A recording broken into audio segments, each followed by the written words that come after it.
Prologue. The setting of the masterpiece. The parable of the Prodigal Son, found in the 15th chapter of the Gospel of Luke, is widely regarded as the greatest short story ever told.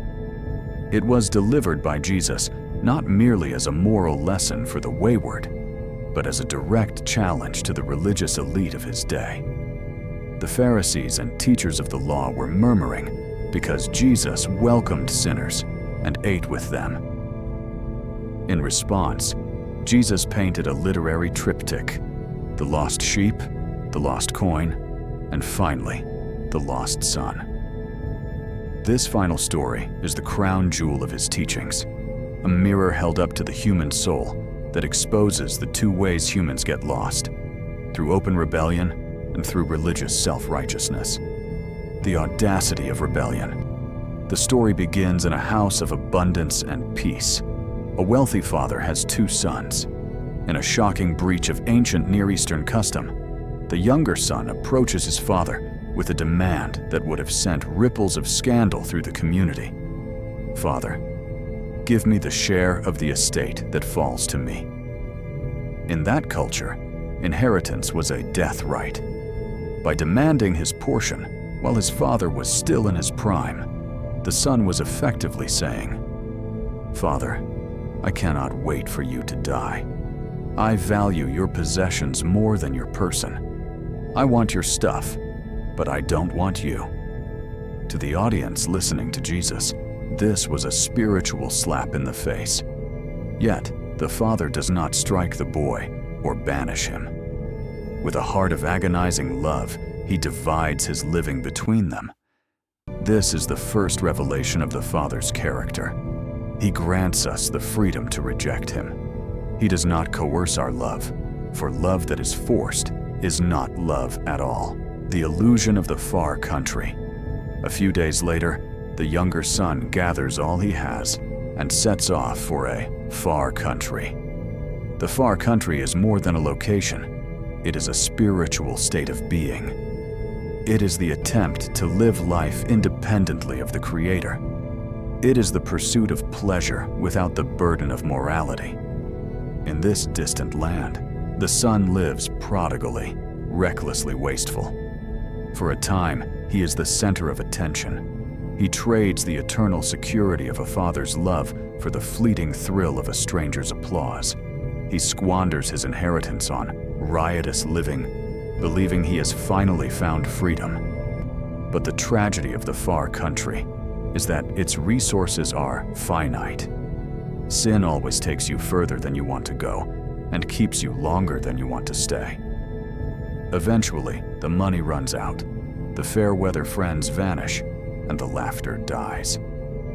And to make matters worse, a mighty famine strikes the land. The son, who once had everything, now has nothing. He finds himself in the most degrading position imaginable for a Jewish man, hired out to feed pigs. To the Jewish ear, this was the ultimate sign of a cursed life. Pigs were ceremonially unclean, yet the son was so hungry he longed to eat the carob pods that the swine were consuming. He had become a slave to the very freedom he sought. He had become a slave to the very freedom he sought. It is in this filth and stench that the miracle of repentance begins. The scripture says, "He came to himself." This is a profound psychological insight. It implies that in his rebellion, he was not in his right mind. He remembers his father's house, a place where even the hired servants have bread enough to spare. He realizes that his rebellion was not just against his father, but against heaven itself. He rehearses a speech, not of a son, but of a beggar. "Father, I have sinned against heaven and in your sight. Make me like one of your hired servants." His pride is shattered. He begins the long walk home, covered in the dirt of the pig pen, his body reeking of swine, expecting nothing but a place in the servants' quarters. Every step back was a battle against the crushing weight of shame that whispered, "You are no longer worthy." The scandalous return. While he was still a long way off, the father saw him. This suggests the father had been watching the horizon every single day. Moved with compassion, the father does something unthinkable. He runs. In the ancient world, an elderly patriarch did not run. It was considered undignified and shameful.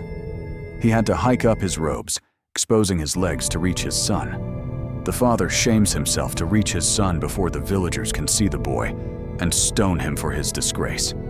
Before the son can finish his rehearsed speech of unworthiness, the father falls on his neck and kisses him fervently. The father's vision was never blurred by the son's failures. He saw the child he had always loved, not the broken man the world had spat out. The father shouts to his servants, "Bring the best robe." This robe covered the stains of the pig pen. Put a ring on his finger. This signet ring restored his authority. Put sandals on his feet. In those days, slaves went barefoot. Sandals were the mark of a free son. He orders the fatted calf to be killed. The father's joy is boundless because this my son was dead and is alive again. He was lost and is found. The elder brother's bitter heart. As the music and dancing fill the air, the elder brother returns from the field. Upon learning the reason for the celebration, he is seized not with joy, but with fury. He refuses to enter the house. The father, in his infinite patience, comes out to entreat the older son as well. The elder brother's heart is revealed as a fortress of self-righteousness. He says, "Look, these many years I have served you, and I never disobeyed your command. Yet you never gave me a young goat to celebrate with my friends." The elder brother represents those who stay in the house of religion, but whose hearts are miles away. He viewed his relationship with his father as a ledger of debts and credits, a contract of labor rather than a bond of intimacy. He could not see a brother, he only saw a sinner.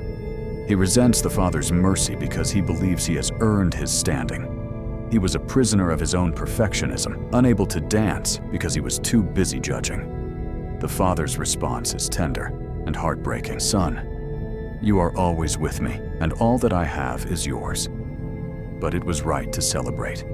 For this, your brother was dead and is alive." The 20 lines of deep reflection. The younger son stood amidst the wreckage of his life, finally realizing that sin always takes you further than you want to go. He had traded the eternal security of a father's love for the fleeting thrill of a stranger's applause. Every step back toward the father's house was a battle against the crushing weight of shame. Yet, the father's vision was never blurred by the son's failures. He saw the child he had always loved. The best robe was not merely a garment. It was a divine covering that hid the scars of the pig pen. When the signet ring was placed on his finger, it signaled that his family authority was restored by grace alone. The elder brother stood in the shadows, his heart a cold fortress of, "I have done everything right." He viewed his relationship as a ledger of debts, failing to see that a father desires a bond of intimacy.